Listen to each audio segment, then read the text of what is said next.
Hey,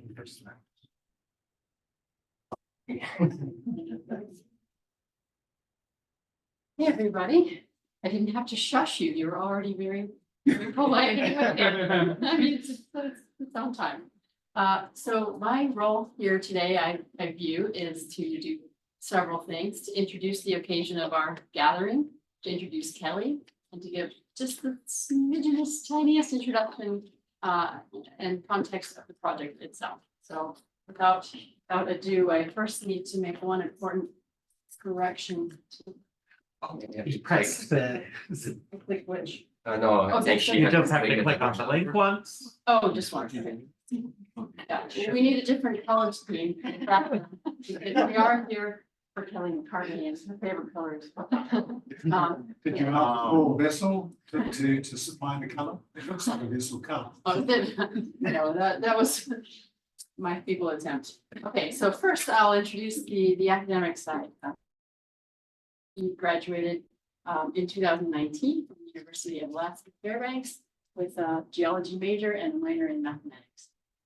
And she also completed a master's en route here at the university.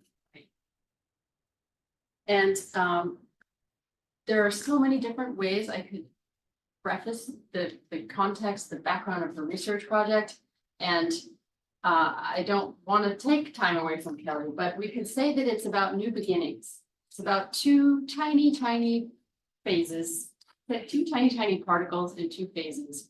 And at the root of all of the research that she has performed, we have a dependence of one nucleation event on another nucleation event. So she'll provide all the details, but a tiny magnetite particle is what needs to be present in order for a water vapor droplet to get off the couch and get into its own phase. Which is to say, metaphorically, that water is dissolved in silicate melt and is prompted into forming its own separate vapor phase in the presence of magnetite. And yet these things are so tiny and so small that none of the normal petrographic approaches can be used to resolve them. And yet we know that they're the likely candidate for being present to explain deposits like the one that you see here as from the 1912 eruption. So in order to assess this, we need to use techniques beyond the sphere of the petrologist. We need to subject samples to really extreme conditions and difficult orientations, as shown here with the consternation.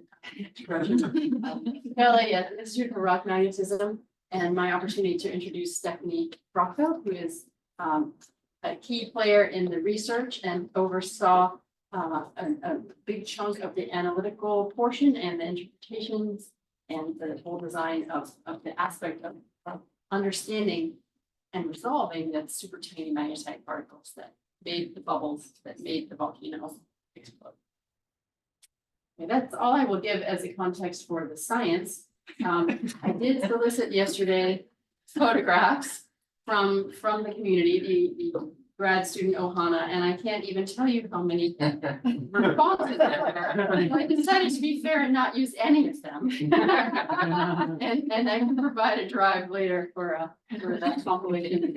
These are pictures that I took, and we learned a few things about Kelly's personality. One is that cat-like, she prefers to climb to the tops of tall things and then look out about for the good vantage.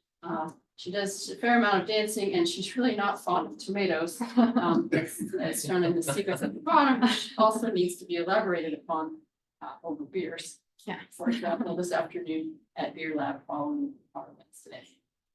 And then the other thing I need to say is that kind of at the core of Volcano Team Awesome, we have a central figure, which is Cheeto. And I'm basically dedicating this slide and perhaps even this event to the helpful benefits of Cheeto in Kelly's ability to complete this research. Cheeto did very little research of his own. But it was a pivotal role along with some other cat friends that you can see here. So we will now proceed to the main event, which is the public presentation of Kelly's dissertation defense. And after which we will take your questions, non-committee member questions, for as long as y'all want to. And then we'll adjourn the public portion and have a closed committee discussion. The rest of the afternoon. Sounds good. All right. Take it away, Kelly. Welcome to the presentation.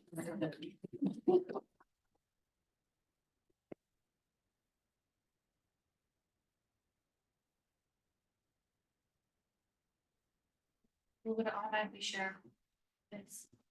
So if you go to.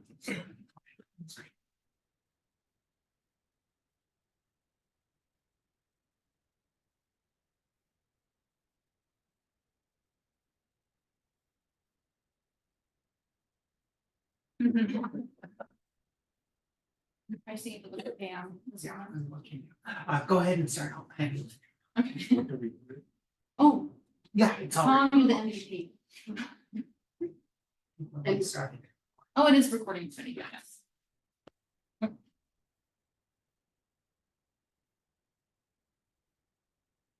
So I want to thank Julia so much for her lovely introduction, and I want to thank you all today for attending my defense. I'm really looking forward to being able to share with you what I've been working on for the past 5 years. And sorry. And I, want to thank everybody on my committee for being a part of this and helping me make it through to where I am. My dissertation is titled Elucidating the Role of Titanomatite in the Vesiculation of Silicic Magmas from Observations of Natural and Experimental Samples. Can you click? Okay.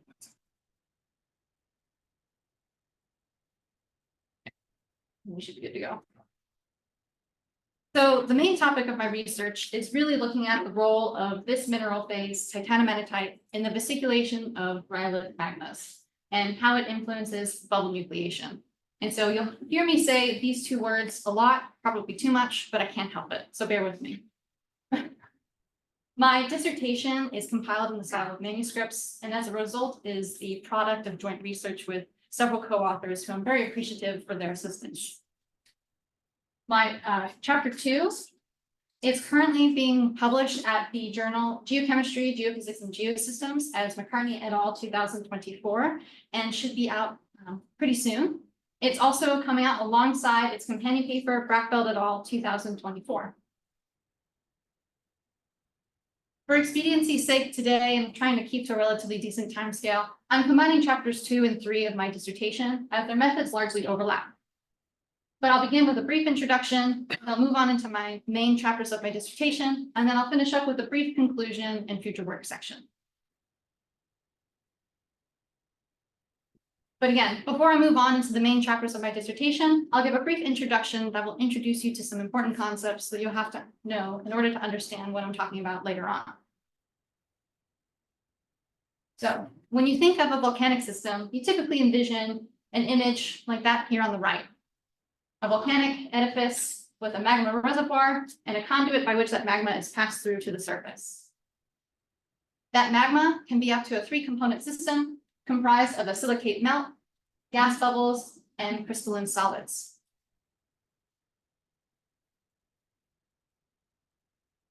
Bubble nucleation and the process of exsolving volatiles is incredibly important to understand when it comes to specifically high-silica systems, which makes it important for us to categorize important factors about bubbles in these systems. And so later on, I'll be discussing some of these contexts or concepts here. Namely, one of the things we have to constrain when it comes to, let's say, pumice, is the value of total vesicularity, which represents the net volume percent of bubbles in a given volume of material. We also need to understand connected vesicularity, which is the bubbles that essentially form a chain and allow for permeable gas flow. And we also need to constrain values like permeability, which gives us context for the flux of gas flow through the system.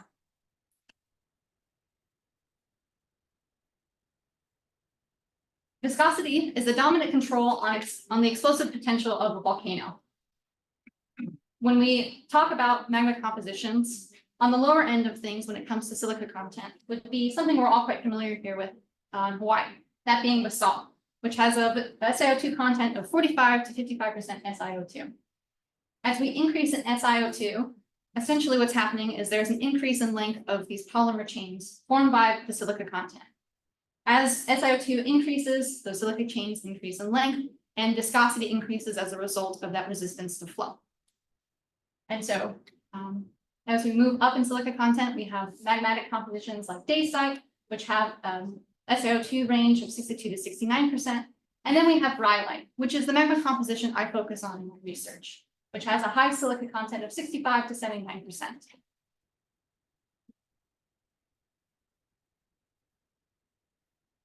SiO2 content is important when it comes to viscosity of a system, and viscosity itself can be modified as a result of bubble nucleation and water loss from the melt. And so dissolved in the melt is volatiles like water. Water can exsolve into a bubble phase, and it can happen one of two ways, either homogeneously, which is the spontaneous exsolution of a volatile into a bubble phase, or heterogeneously, which is the exsolution of a volatile on a crystal substrate. As bubble nucleation occurs, two things kind of happen.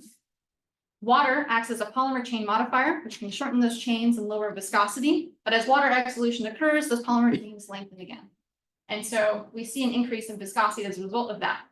Bubble nucleation also results in a lowering of the density of the magma, which increases buoyancy and accelerates the magma towards the up through the conduit, which increases strain rate. Both of these factors push the system closer to fragmentation and increases the explosive potential of that volcanic system. And so understanding bubble nucleation is critically important for categorizing these results.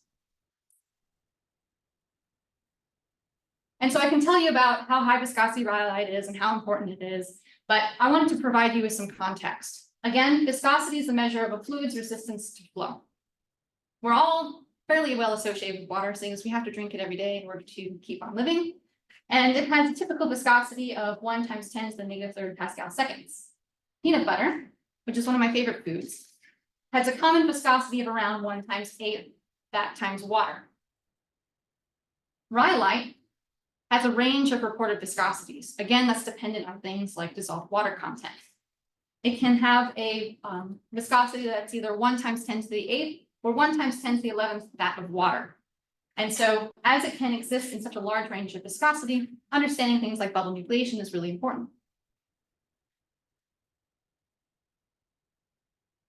High cyclic eruptions like rhyolite can pose significant volcanic hazards, both on the local and global scale.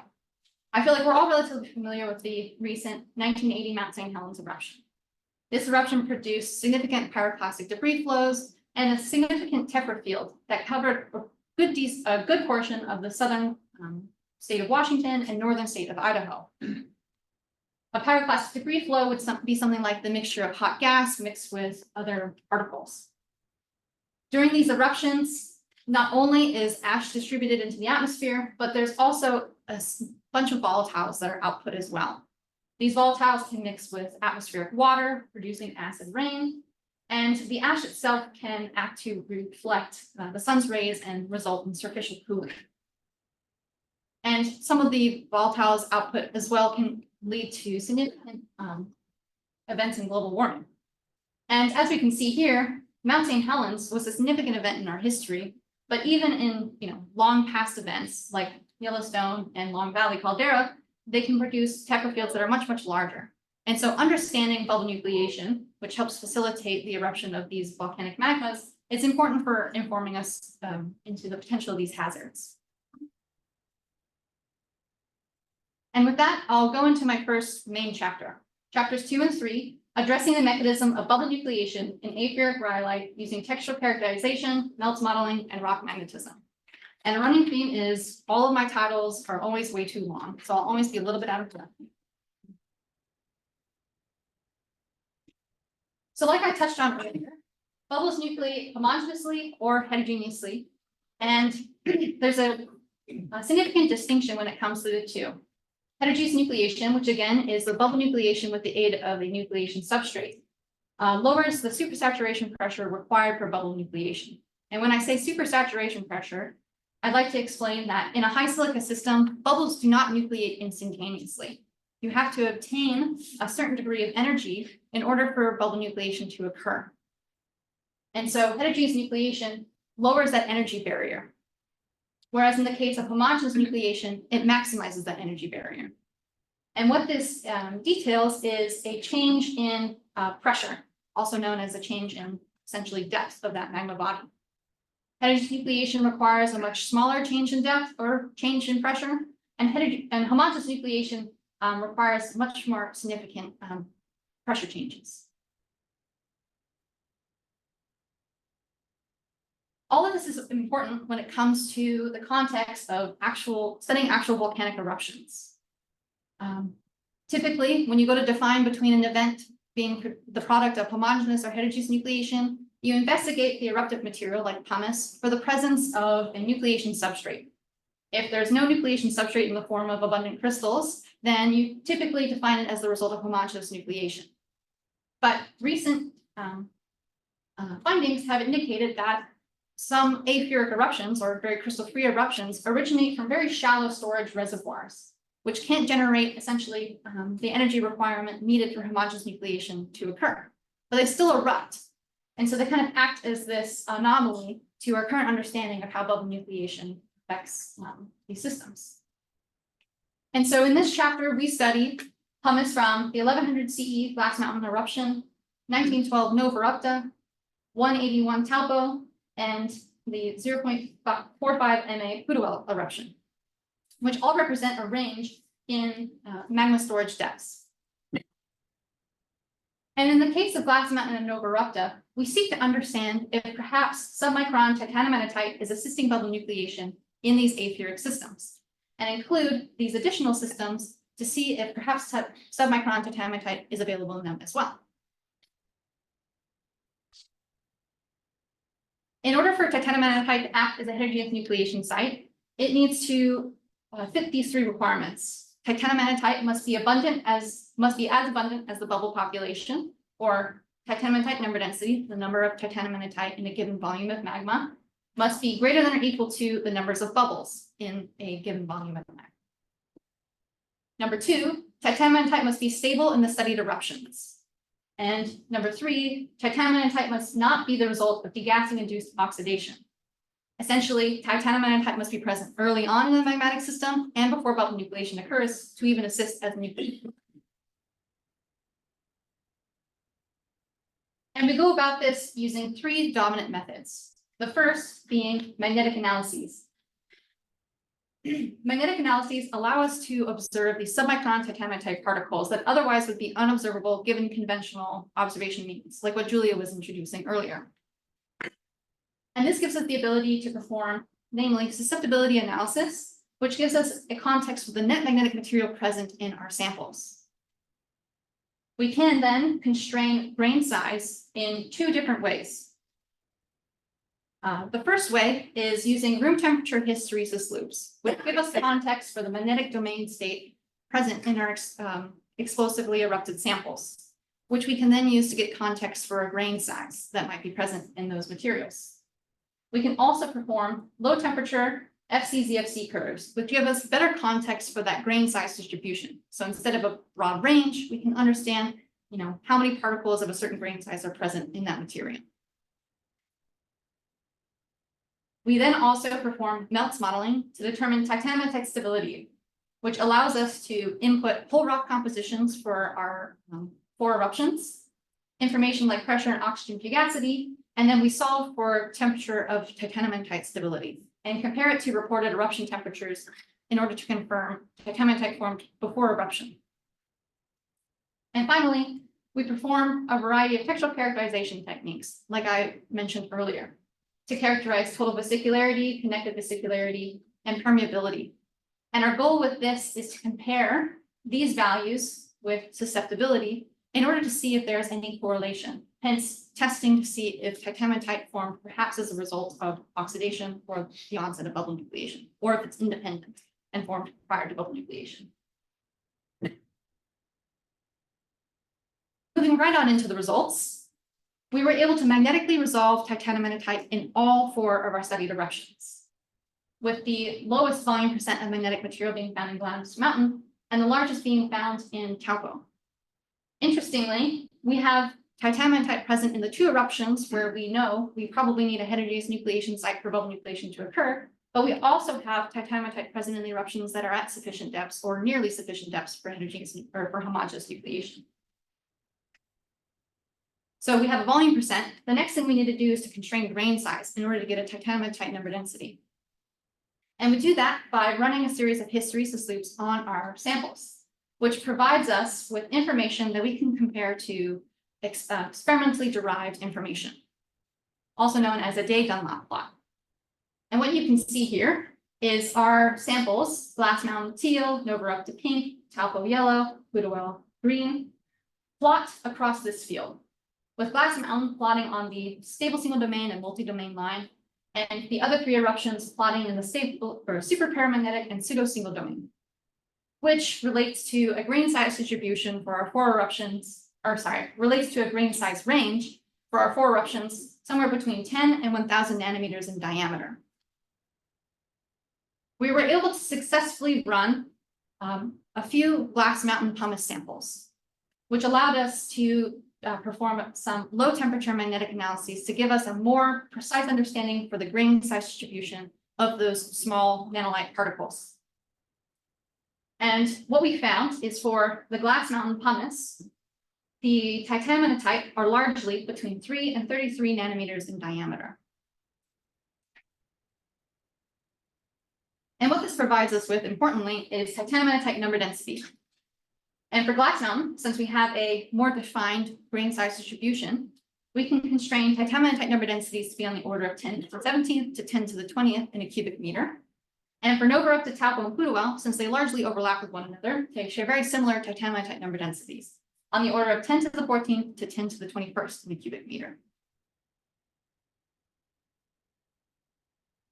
Our melt modeling indicates that titaniumite is present prior to eruption for all four of our studied materials. Essentially, what you can take from this graph here is that our titaniumite stability fields indicate that our melt becomes saturated with titaniumite prior to reported eruption temperatures. For Glass Mountain, we use an estimate, but that was a good indicator that titaniumite is an early forming crystal phase in these rhyolitic magmas. And we can further confirm this using these thermomagnetic curves, which provide us with information on the Curie temperatures of the magnetic particles present in our material. And what this indicates to us is the magnetic mineral composition. And we see a range of titanium-enriched titanomagnetite, all of which is what we would expect to saturate in the magma. And that is the result of post-bubble nucleation oxidation.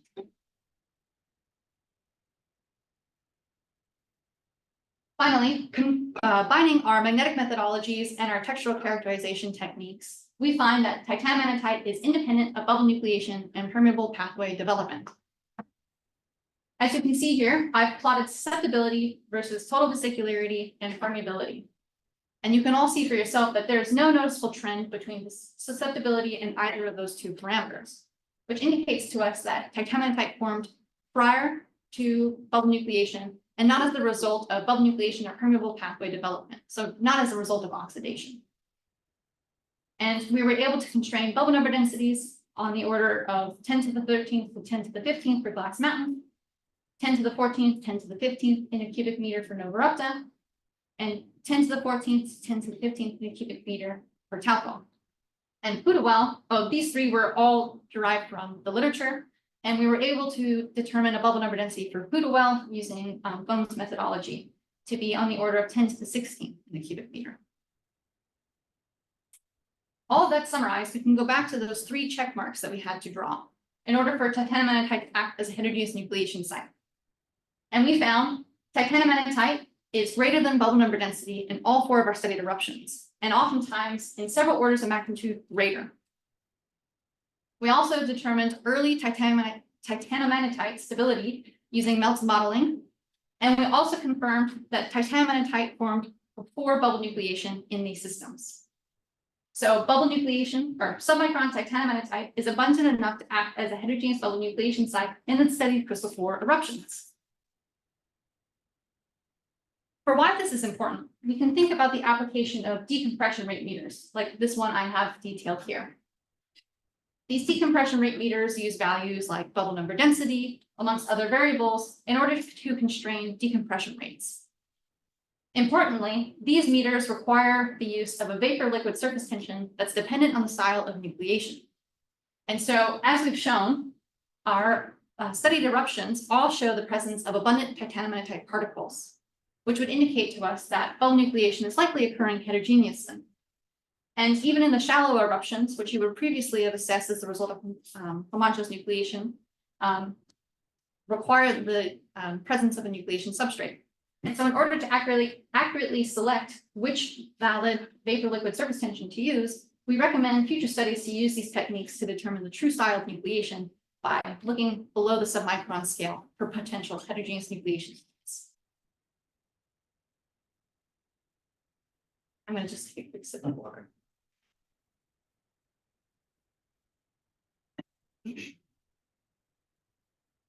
Moving into my next chapter, surprise, surprise, it has to do with titanomanitite and bubble nucleation.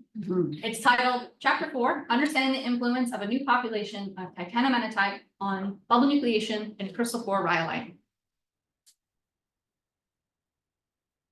So recent literature has sought to understand how do nanolites and microlights influence bubble number density. Prior work like that by Caceres et al. Has performed experiments with nanolite-free and nanolite-bearing glass and prompted fasciculation events to study the effect of nanolites on bubble number density. And they found that nanolite-bearing experiments produce large numbers of bubbles in these samples. And in other observations, there's been noticed that oftentimes bubbles nucleate in iron titanium oxides preferentially more than other mineral substrates that may be available. And so we understand the effect of nanolites, particularly iron titanium oxides, to be very important. And so our work takes a step further from this. We seek to investigate the influence of a new titanomanitite population on bubble number density by progressively increasing titanomanitite number density and observing the effect on bubble number density. In order to accomplish this, we conduct a series of 1 atmosphere gas mixing experiments using a starting material, which is a crystal core rhyolite obsidian from the 1060 CE Glass Mountain eruption. This eruption, and this obsidian specifically, has a pre-existing nanolite population, and so with our experimental series, we hope to increase that number density. As you can see here, I'm lowering the experimental sample into the 1 atmosphere furnace, and this is what our samples look like when we introduce them. We run them in triplicate, and they're suspended by a thin platinum wire, which allows us to run a current through the 2 hooks, melting that platinum and allowing us to quench very rapidly, either in water or in air. We use gas mixtures of CO2 and H2 in order to maintain an oxygen to gassy buffer that's beneficial to the nucleation of new titanomanitite. And then we use time as our knob to influence titanomanitite number density.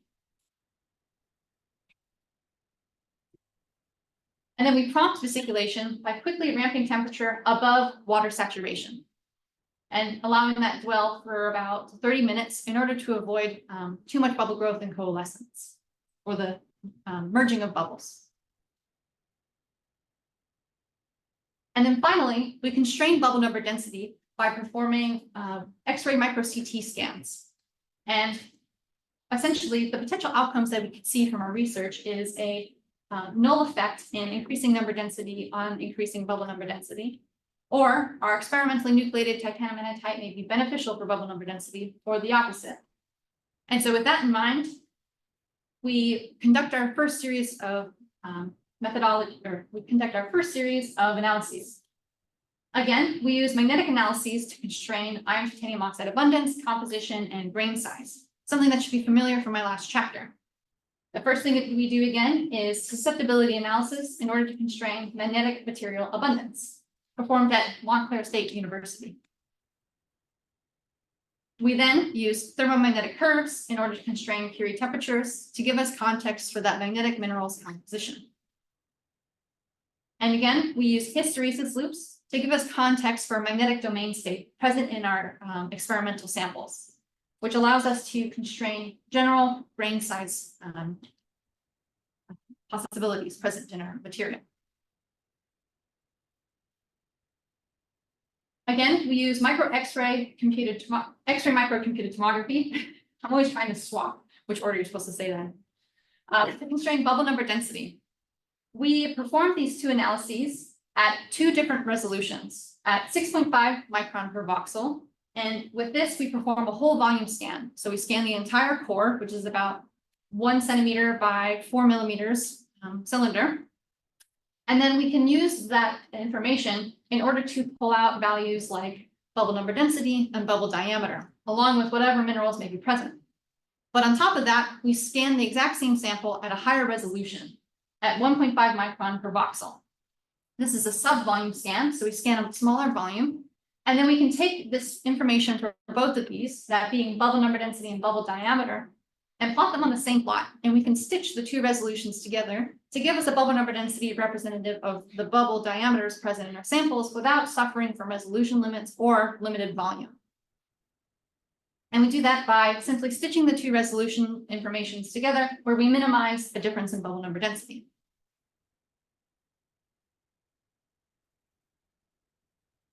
Our results of our susceptibility analysis indicate that our experimental conditions were beneficial to an increase in the volume percent of magnetic material, which is good. Experimental metrology works great, and what you want to happen actually does happen. We also saw a net increase in titanium number density with time. You see our starting material starts down low here, and then we increase in number density with increasing dwell time to our final 96-hour experiments. Interestingly, our thermomagnetic curves show Curie temperatures of two distinct populations. We have our naturally occurring titanomanitite, which is typically a low titanium titanomanitite. However, our experimentally derived titanomanitite has a higher titanium concentration. And so we seem to be nucleating a different composition of titanomanitite with our experimental conditions.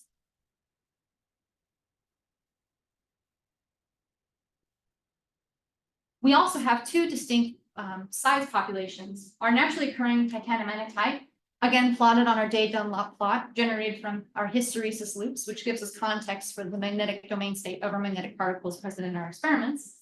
We see the naturally occurring titanomanitite are typically in the size range of between superparamagnetic and multi-domain. So on the tens of nanometer in diameter, up to sometimes micron scale. Our 6-hour experiments plot largely the same. And so the naturally occurring titanomanitite population is still dominating the signal in those experiments.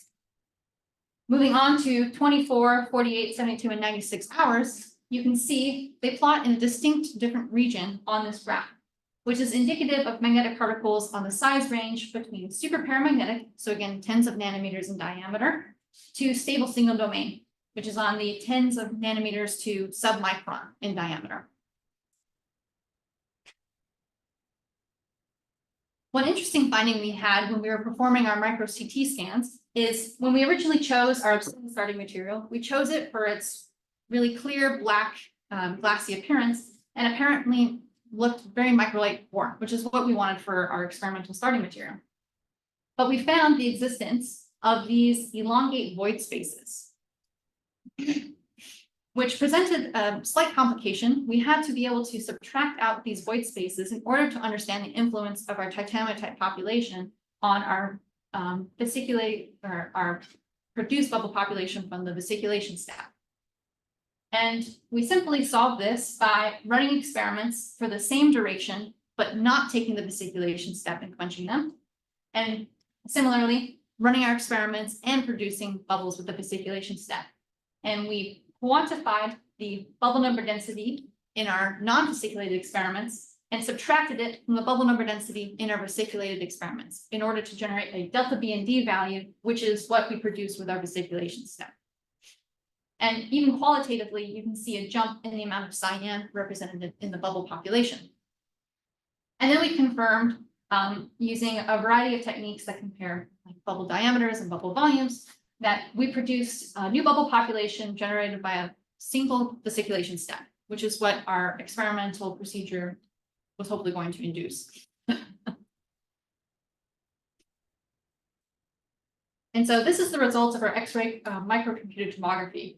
We're able to constrain bubble number densities using both the full volume scan and the subvolume scan, giving us a full range of bubble number densities detected via this step.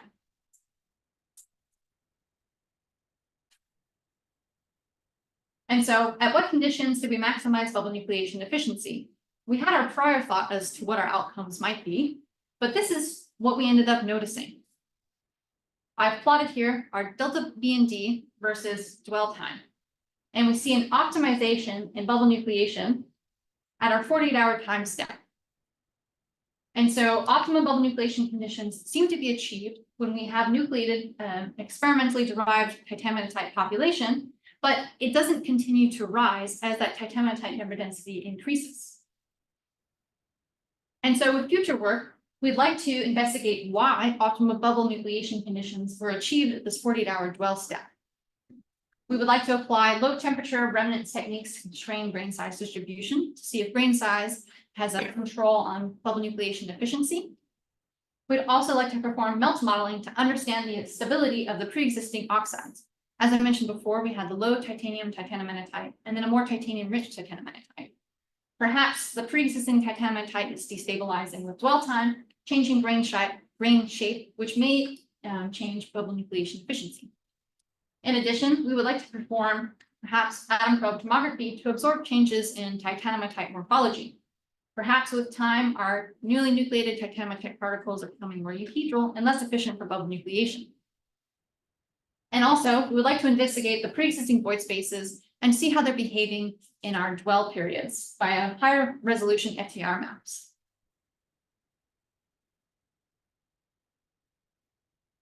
And with that, I'll move on into my next chapter. Chapter 5, testing the sessile drop method for evaluating the solid-liquid interfacial energies among magnetic phases at volcanologically relevant conditions. So there are observable bubble mineral wetting angles that have been used to infer bubble nucleation preference. As I mentioned before, bubble nucleation, sorry.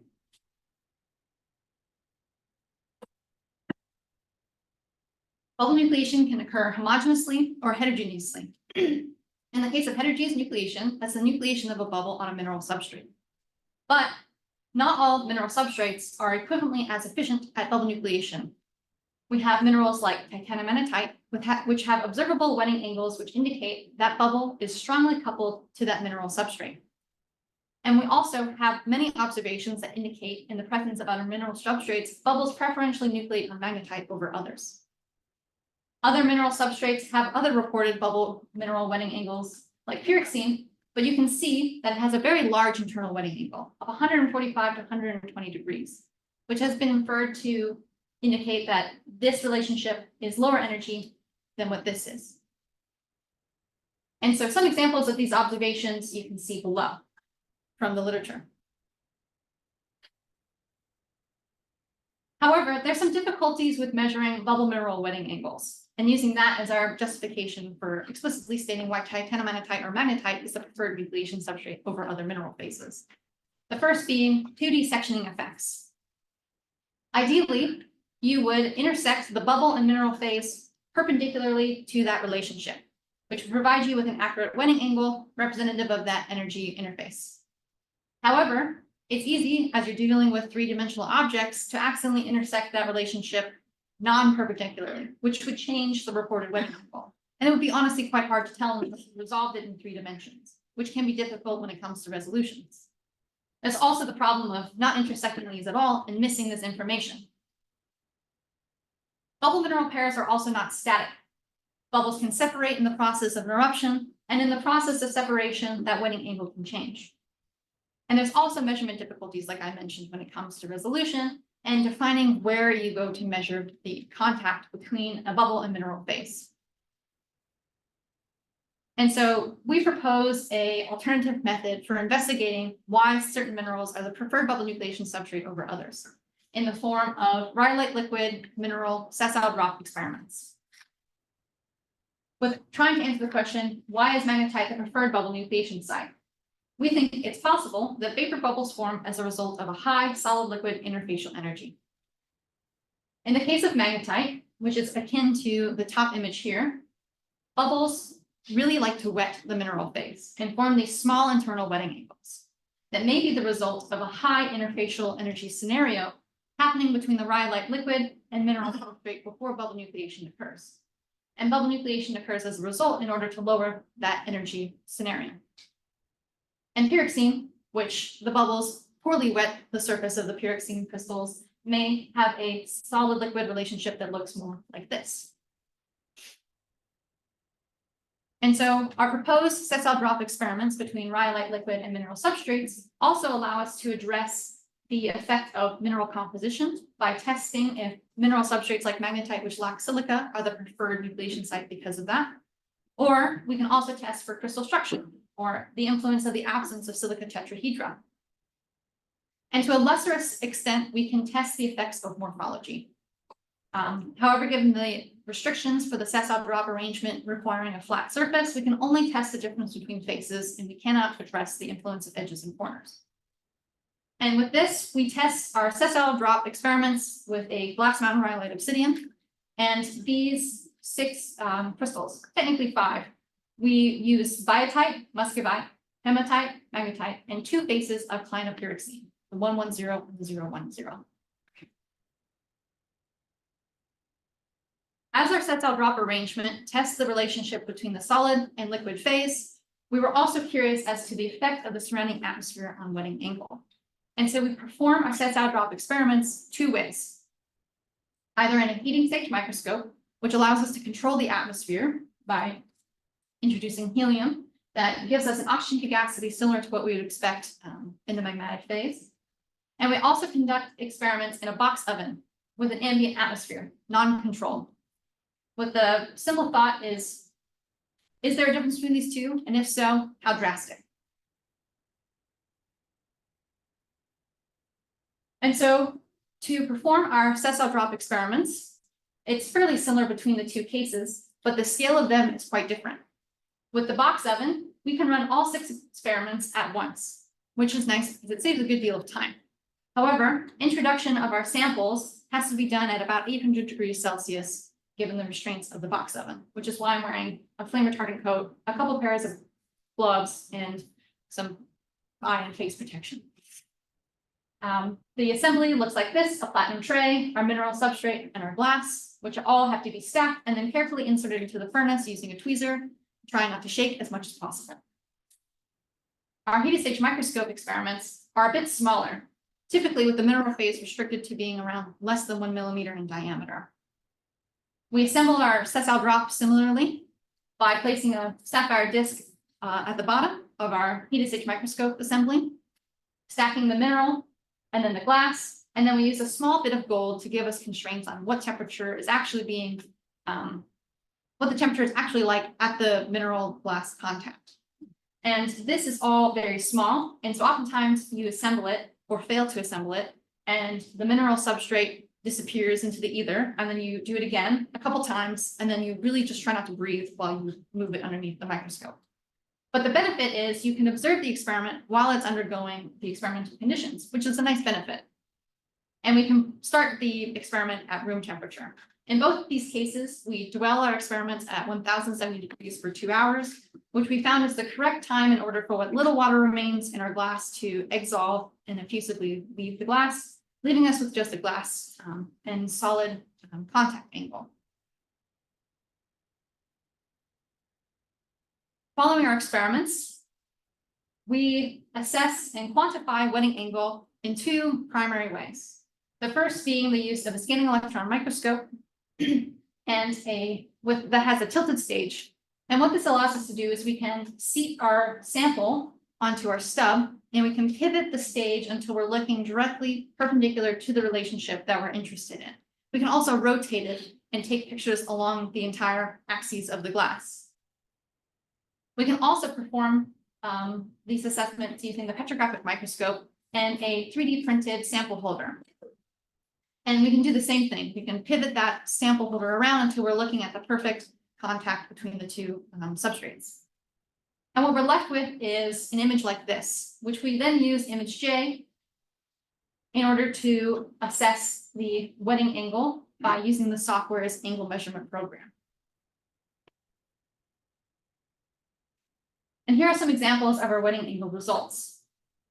Up top are some examples of the box oven, and on the bottom are some examples of the heated stage microscope. We ran several experiments for each mineral glass pair, and we took several images around that pairing for each individual experiment. And then we summarize all of that by finding the average and standard deviation. And our first thing to check was, is wetting angle mineral dependent? And we found that it really is for some of them. Interestingly, clinopyroxene was very dependent on which atmosphere was surrounding it during the sessile drop experiments. Magnetite didn't have much variation depending on which atmosphere was present. Hematite was the only one that showed this deviation towards the in-air experiments. And both biotite and muscovite showed a smaller influence when it came to what atmosphere was used during the procedure.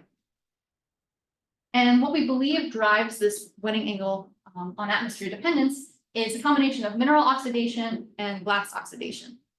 As you can tell, our starting materials, some of them really show the effects of oxidation, particularly the clinopyroxene, which makes sense when we look at this deviation.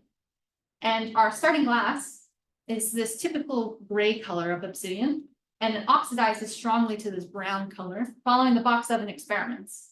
And our heated stage glass microscope experiments are still slightly gray, but nearly clearer than the starting glass.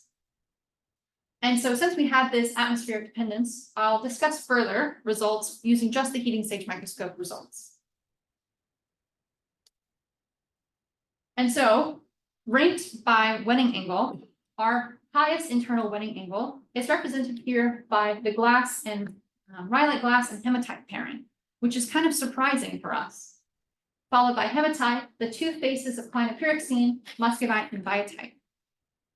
And so going back to what our sessile drop arrangement can test for, I'll discuss first the effect of mineral composition and crystal structure on that wetting angle. Here is a comparison between essentially the difference of that mineral substrate to the composition of the glass. And we find both magnetite and hematite to be fairly similar to one another when it comes to distinction from the glass. And they both also lack the silica tetrahedra and their crystallographic structure. In morphology, when we tested the two faces of clinopyroxene, we find that there's a very minor difference, and they're largely the same. And so for why magnetite is the dominant head of the nucleation site, we believe it comes down to a variety of factors. It's moderately high solid liquid interfacial energy, represented by its solid liquid wetting angle. It's also stable and early in the rhyolitic melt, as I discussed in my prior two chapters. It's also very abundant. In this naturally occurring obsidian, it's on the order of 10 to the 17th to 10 to the 20th in a cubic meter. We also like to point out that when it comes to material that has both magnetite and hematite, hematite is very rarely a mineral that we will see nucleated in the magma, whereas magnetite is typically far more common. And so magnetite hits all of these points and is the reason why we believe it is the preferred nucleation site in these systems. And so I'll move on into a brief conclusion and summary and point towards what future work I'd like to do for each of these chapters. In chapters 2 and 3, we found the presence of submicron titanomagnetite in 4 studied eruptions from a range of magma storage depths. In chapter 4, we determined that bubble nucleation efficiency was maximized in our 48-hour experiments.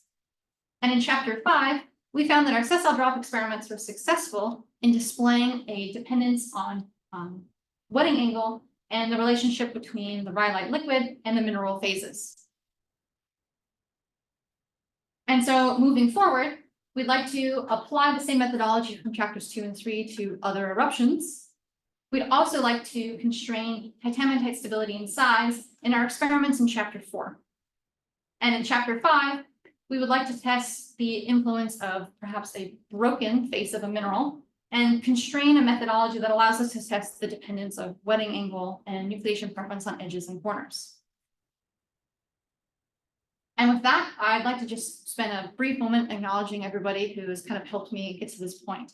I'd like to thank my committee for being here, And I'd like to thank Cheeto for being the best mascot there could be. Tom and Julia, thank you so much for being such fantastic, advisors and mentors, and you've helped me so much, and it's beyond words, but hopefully I can show my appreciation to you. To the people who helped me in Alaska, to my family and friends, thank you all so much. Thank you.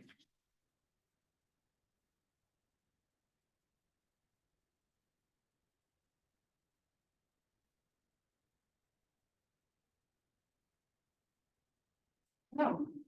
Questions from the larger population? Oh, shall I moderate for you, Kelly, or do you? Yes, I'm just gonna go back to sharing that screen, but not in the presentation. Let's also verify, Stephanie, can you indicate your? She's here. Yeah, she was here when we started. I know, but okay, thanks. Stephanie's participating from the East Coast, so it's late in the day. Okay, thank you very much. Yes, I'm awake, if that's what you were asking. Yeah. John. Very interesting, Kelly. Nice presentation, really interesting work, so compliments there. Thank you. I spent the first half of your talk wondering why magnetite, but then you addressed that very well in the latter part. And compared it to some other possible minerals that might be present, but you never mentioned feldspar. Yes. And I'm wondering if you can tell me why. It must be normatively at least the most abundant mineral in these compositions, right? So why not feldspar? Yeah, very fair question. So when we were getting set up for the last chapter of my dissertation, we thought about doing these sessile drop experiments. And obviously we wanted to test between magnetite and hematite as two possible oxides, and then we wanted to provide other mineral substrates as possible test subjects. But we were restricted when it came to funds and being able to purchase other mineral phases like plagioclase for this experiment, largely because we had to select minerals that had a large surface area in order for me to kind of generate the right orientation for the sessile drop approach. And so I largely used minerals that I had on hand for that chapter in Excel. And so moving forward, I'd like to include other mineral substrates like feldspar and perhaps maybe even quartz, and also introduce, bisected mineral substrates to also test like the effective broken minerals on the wetting angle as well. When I obtain more funding for kind of pursuing that farther. Oh, yes, Julia's in charge. I am. Sorry. Kelly, that was great. Thank you. I was wondering, maybe this is also part of future work, but have you thought about how the different magnetic domains, like single domain versus multi-domain, influences in the bubble nucleation? Like, do you think that a single domain would be more? Yeah, no, I think it's really interesting, and I think there is probably some relationship between particle size and nucleation efficiency. We can see that even observationally, people compare microlights to phenocrysts, see microlights tend to form stronger and more common bubble nucleation substrates.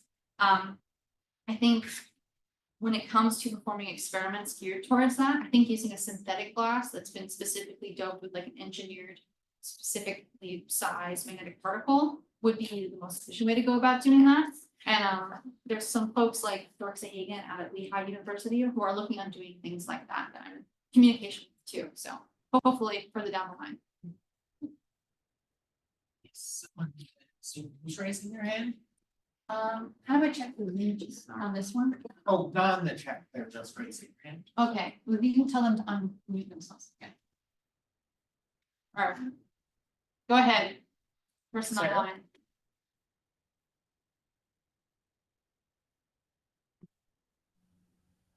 Sarah, you can. Kelly.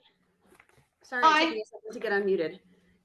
Congratulations, you've come a long ways. It's very exciting to see.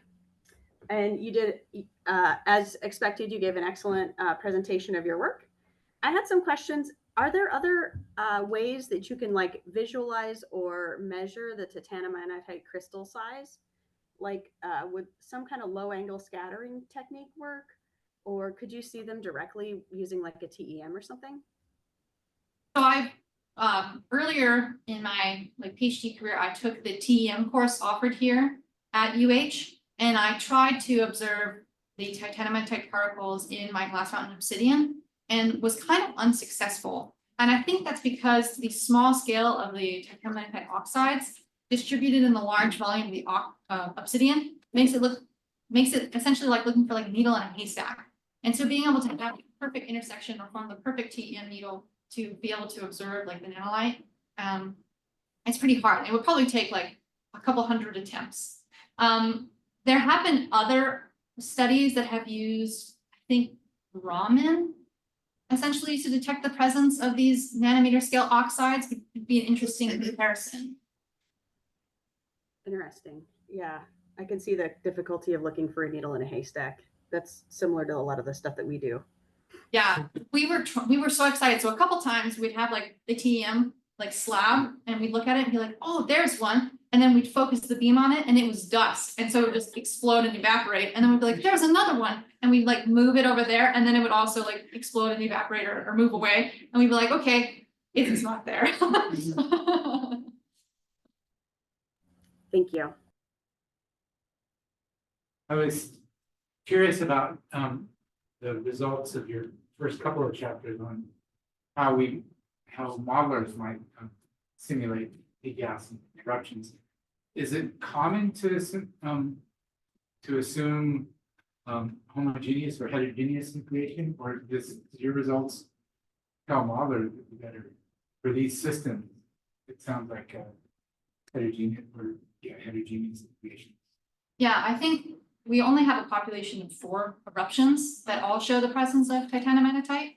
I think it would be more safe to expand the application of these methods to other systems that also look apheric and lacking titanomatite, just to confirm if it is more abundant and more commonly present there in similar systems before, confirming or denying. But I think it's definitely like a safe bet to at least employ like the use of some of the preliminary magnetic analyses just to detect if there are submicron magnetic particles present.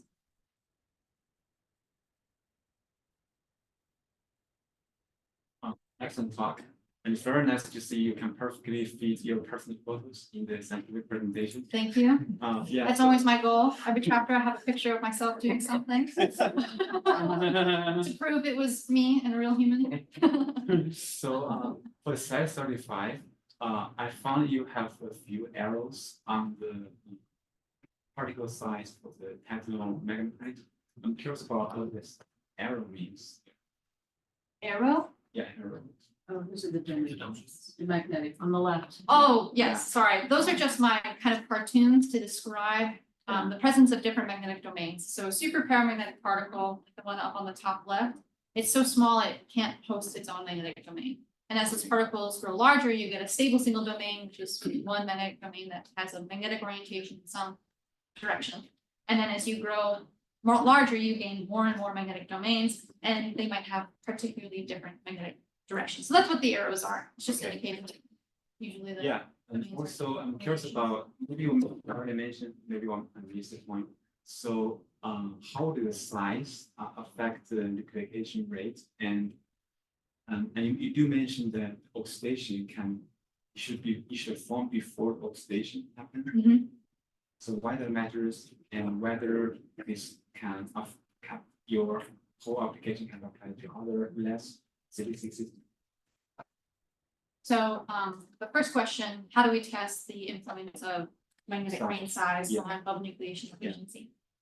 And I think that would be most easily accomplished by using like synthetic materials, using natural material like what we have here. We have starting magnetic population that is already like arranged. So you have stable single domain or super paramagnetic and multi-domain particles. And it's pretty hard to find like a natural material that has just like one like size, and then to prompt a circulation event and observe the results and do that for another size. And so using an artificial material would probably be easiest for accomplishing that. And people are able to like synthetically generate specific grain sizes of these magnetic particles, and they're often used as like standards for these magnetic analyses, and using that in order to like dope solicited glasses. And your second question was Station. oxidation. So we, on top of like performing the Curie temperature, thermomagnetic curves to confirm tight composition, we can also notice that there's no signs of oxidation. And so that would be like the presence of like titanomaghemite or all the words are so long, or hematite or things like that. And yeah, it's like a bunch of words all together in this spot. And so that's the benefit of also performing these Curie temperature curves too, is looking for the presence of other minerals that might have nucleated as a result of oxidation. And then you'd asked about different magma Yeah, compositions. because I think it's very common to have the silicic magma to be very oxidized. So I was thinking, so can you study be applied to other systems, less silicic system? I've always been interested in applying the same methods to like a dacite or something like that. Going too far low to like a solid would be super applicable. They also have different like bulk nucleation kinetics that don't necessarily require the presence of a nucleation substrate. But I think something like a dacite would also be interesting to add into the fold. Thanks.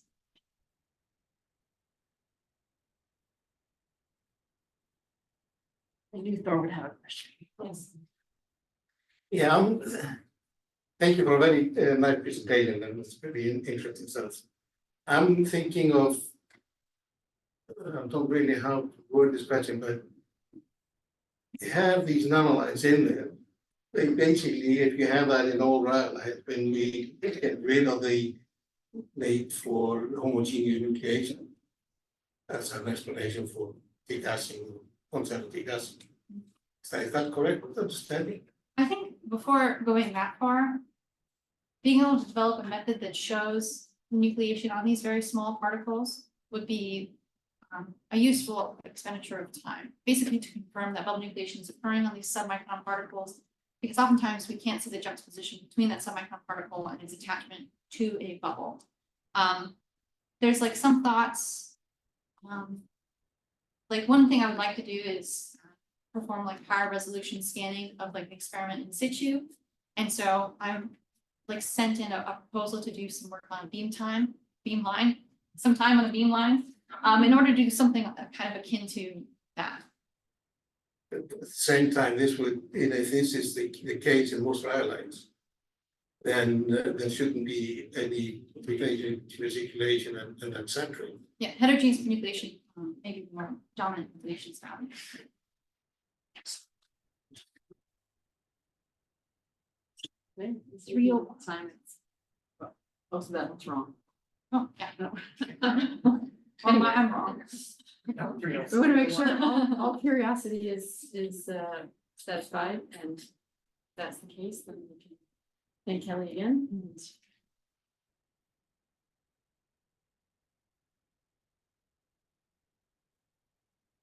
Okay, now move to the walkthrough. Yeah. We need to walk around and do that. And we'll bring you with it.